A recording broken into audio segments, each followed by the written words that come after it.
này chụp thành này một bố ơi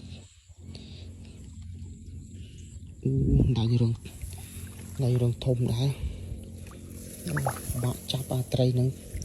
một chư bữa đam á yêu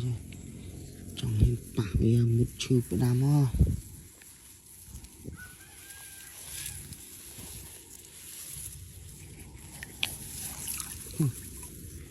bạn chắp ở đây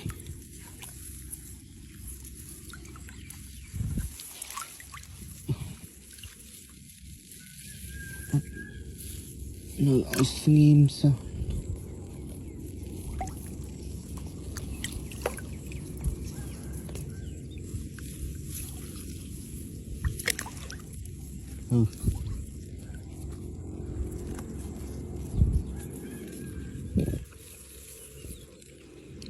cột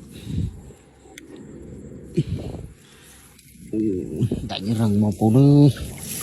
này có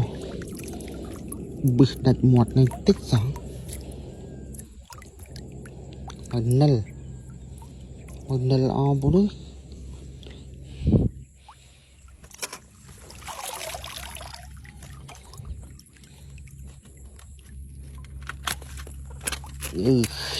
yeah